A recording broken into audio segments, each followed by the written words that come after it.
स्वीकृत नगरसेवक पद संदर्भात माननीय उच्च न्यायालयात महाराष्ट्रातील पहिली जनहित याचिका ॲडव्होकेट मयूर बैसाणे यांच्या मार्फत दाखल। ॲडव्होकेट मयूर बैसाणे यांनी 20 फेब्रुवारी 2026 रोजी माननीय उच्च न्यायालय मुंबई खंडपीठ औरंगाबाद येथे WPST क्रमांक 5592/2026 नुसार भारतीय संविधानाचे कलम 226 अन्वये जनहित याचिका दाखल केलेली आहे। पत्रकार परिषदेत बाजू मांडत असताना ॲडव्होकेट मयूर बैसाणे यांनी विविध कायदेशीर मुद्द्यांवर भूमिका मांडली। तसेच माहिती अधिकारात स्वीकृत नगरसेवक पदाची 2011 ते 2025 पर्यंतची मिळवलेली माहितीबाबतचा गौप्यस्फोट केला। मी जनहित याचिका या संदर्भात सन्माननीय उच्च न्यायालयात दाखल केली आहे। आता मागील काही दिवसांचा आढावा जर आपण घेतला तर स्वीकृत नगरसेवक ही संकल्पना आजपर्यंत लोकांना ज्ञात नव्हती।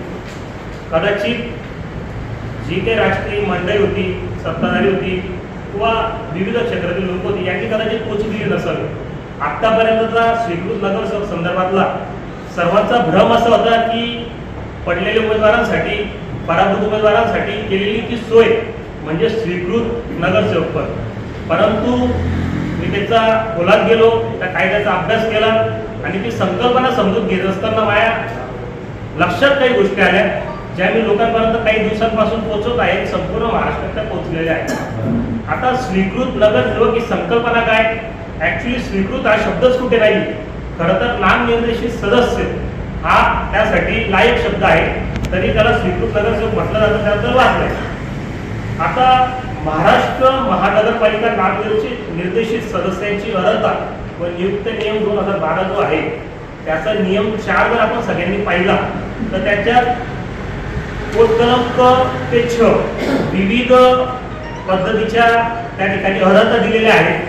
त्यामध्ये कोण येतं तर डॉक्टर, वकील, प्राध्यापक, विविध क्षेत्रातील लोक, पत्रकार बांधव, असे विविध क्षेत्रात सामाजिक कार्य करणारे लोक असतील, त्यांच्या क्षेत्रात तज्ञ असतील, अशा लोकांना या ठिकाणी घेण्याची तरतूद आहे, महानगरपालिकेत घेण्याची तरतूद आहे स्वीकृत नगरसेवक म्हणून। आता स्वीकृत नगरसेवक म्हणून याच लोकांना का घेण्यात यावं तर हा जर आपण विचार केला, जेणेकरून आयुक्तांना भविष्यात कुठलेही मोठे निर्णय घ्यायचे असतील तर त्यांनी या विविध क्षेत्रातील लोकांसोबत सल्लामसलत करणं आवश्यक आहे। त्या अनुषंगाने त्यांची पुढची पावलं उचलणं आवश्यक आहे, जेणेकरून धुळे शहराचा किंवा प्रत्येक महानगरपालिकेतील क्षेत्राचा या विविध तज्ञ लोकांच्या अभ्यासाचा फायदा त्यांना होऊ शकतो आणि जेणेकरून यांच्या अनुभवाचा फायद्यातून प्रगतीची वाट ही त्यांची सुकरू शकते, यासाठी ही तरतूद कायद्यात केलेली आहे।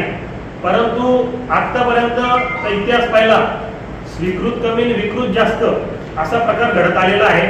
त्यामुळे स्वीकृत सदस्याला किंमत आहे किंवा नाही या अनुषंगाने विचार करणं महत्त्वाचं आहे। मी काही दिवसापासून फक्त कायद्याचा बोट धरूनच या विषयाला हात घातलेला आहे।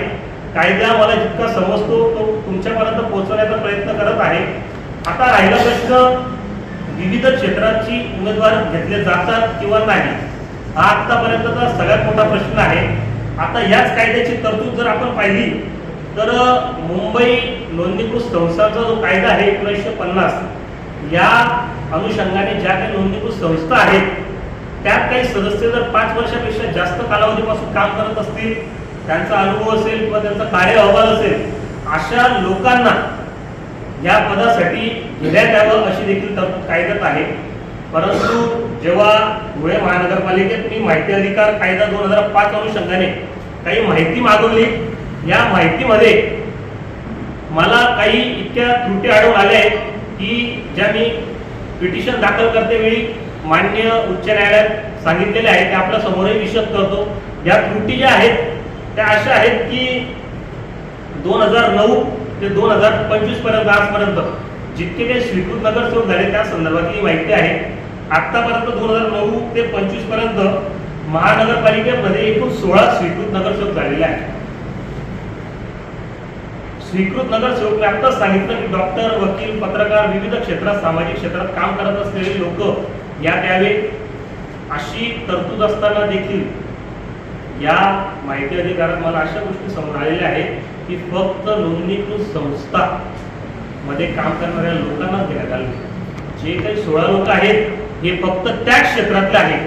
आता तुमचं लक्ष जे आहे की कलम 5.2 जो आहे, नियम 5.2 या कायद्याचा 5.2 नियम काय म्हणतो की शक्यतोवर, परंतु काय म्हटलेलं आहे म्हणजे राजकारण्यांनी त्यांची देखील सोय करून घेतलेली आहे. या संदर्भात अमेंडमेंट आणावी यासाठी देखील मी पिटिशन मध्ये नमूद केलेलं आहे.